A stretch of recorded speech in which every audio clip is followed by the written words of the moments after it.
जय श्री कृष्ण दोस्तों। आज हम शैलपुत्री माता की कथा लेकर आए हैं। इसे आप पूरा श्रवण कीजिएगा। तो चलिए शुरू करते हैं। प्रेम से बोलिए हर हर महादेव। शैलपुत्री माता नवरात्रि के पहले दिन पूजी जाने वाली देवी है। इन्हें पर्वतराज हिमालय की पुत्री माना जाता है, इसलिए इनका नाम शैलपुत्री पड़ा। शैलपुत्री माता का स्वरूप अत्यंत पवित्र और दिव्य है। इनके दाहिने हाथ में त्रिशूल और बाएं हाथ में कमल होता है तथा माता नंदी बैल पर सवारी करती हैं। नवरात्रि के प्रथम दिन शैलपुत्री माता की पूजा करने से भक्त के जीवन में स्थिरता, सुख और समृद्धि का आगमन होता है। शैलपुत्री माता को आदि शक्ति और शक्ति स्वरूपा भी कहा जाता है। यह कथा बताती है कि पिछले जन्म में ये सती थी जिन्होंने अपने पति भगवान शिव का अपमान सहन न कर पाने पर अपने शरीर का त्याग कर दिया था। पुनर्जन्म में पर्वतराज हिमालय के घर जन्म लेकर इन्होंने शैलपुत्री का स्वरूप धारण किया। इनकी पूजा से मनोबल बढ़ता है और भक्त को धर्म, अर्थ, काम और मोक्ष की प्राप्ति होती है। तो चलिए श्रवण करते हैं पूरा कथा। एक बार की बात है कि प्रजापति दक्ष ने एक बहुत बड़ा यज्ञ किया, जिसमें प्रजापति दक्ष ने सारे देवताओं को अपना अपना यज्ञ भाग लेने के लिए आमंत्रित किया, किंतु शंकर जी को उन्होंने इस यज्ञ में आमंत्रित नहीं किया।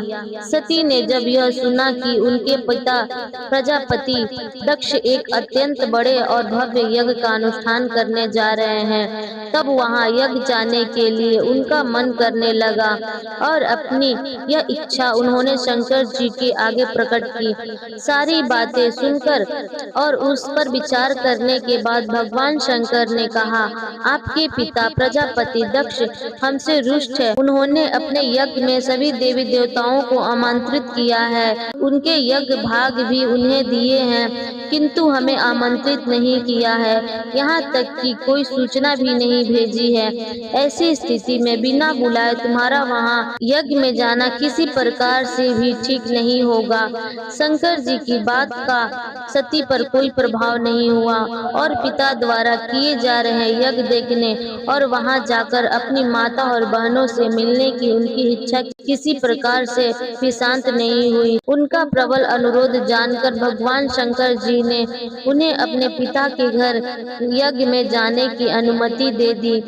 पति से आज्ञा मिलने के बाद सती खुशी खुशी अपने पिता के घर पहुंची, किंतु सती ने पिता के घर पहुंचकर देखा कि कोई भी उनसे आदर सम्मान प्रेम पूर्वक बात नहीं कर रहा है। सारे लोग उनसे मुंह फेरे हुए खड़े हैं। केवल उनकी माता ने ही स्नेह पूर्वक उन्हें गले लगाया और उनका हाल चाल पूछा। बहनों और अन्य परिजनों की बातें भी व्यंग और उपहास से भरी हुई थी। परिजनों द्वारा किए जा रहे इस व्यवहार से सती के मन को बहुत दुख पहुंचा। उन्होंने यह भी देखा कि वहां उनके पति भगवान शंकर के प्रति तिरस्कार का भाव है। प्रजापति दक्ष ने उनके प्रति बहुत अपमानजनक शब्द भी कहे। यह सब देखकर सती का हृदय ग्लानि, क्षोभ और क्रोध से भर गया। उन्होंने सोचा, अपने पति की बात ना सुनकर मुझसे बहुत बड़ी गलती हो गई। भगवान शंकर ने मुझे यहाँ न आने के लिए बहुत समझाया, परंतु मैंने उनकी एक भी बात ना मानी और यहाँ आकर मैंने बहुत बड़ी गलती कर दी। वह अपने पति भगवान शंकर का तिरस्कार और इस अपमान को सह ना सकी और उन्होंने अपने उस शरीर को उसी क्षण वही अग्नि में जलाकर भस्म कर दिया। इस दुखद घटना को सुनकर शंकर जी को बहुत क्रोध आया और उन्होंने अपने गणों को राजा दक्ष के यहाँ भेजा और दक्ष द्वारा किए जा रहे यज्ञ को संपूर्ण रूप से विध्वंस करा दिया। सती ने अग्नि में अपने शरीर को जलाकर भस्म कर दिया था। उसके बाद अगला जन्म में उन्होंने शैलराज हिमालय की पुत्री के रूप में जन्म लिया। इस जन्म में वह शैलपुत्री नाम से प्रसिद्ध हुई। हेमवंती और पार्वती भी इन्हीं के नाम है। उपनिषद में लिखी एक कथा के अनुसार इन्होंने हेमवंती रूप से देवताओं गर्भ का भी भजन किया था। देवी शैलपुत्री का विवाह भी शंकर जी से ही हुआ है। पूर्व जन्म की ही तरह वह इस जन्म में भी भगवान शंकर की ही पत्नी बनी। 9 में प्रथम शैलपुत्री दुर्गा का महत्व और शक्तियाँ अनंत है। नवरात्र पूजन में प्रथम दिवसीय इन्हीं की पूजा और अर्चना की जाती है। इस प्रथम दिन की उपासना से योगिनियों की योग साधना शुरू होती है। इस दिन योगी मूलाधार चक्र में अपना ध्यान लगाते हैं। माँ शैलपुत्री की कैसे करें पूजा?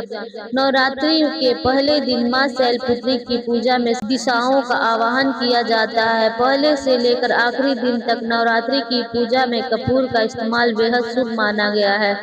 कहते हैं कि माँ दुर्गा की पूजा में कपूर के इस्तेमाल से उन्हें विशेष कृपा भक्तों को प्राप्त होती है। माँ शैलपुत्री को क्या भोग लगाएं? मान्यता है कि माँ शैलपुत्री को सफेद वस्तुएं प्रिय है, इसलिए नवरात्रि के पहले दिन माँ दुर्गा के शैलपुत्री स्वरूप को सफेद मिष्ठान का भोग लगाया जाता है। इसके साथ ही उन्हें श्वेत पुष्प अर्पित करना भी बेहद शुभ माना जाता है।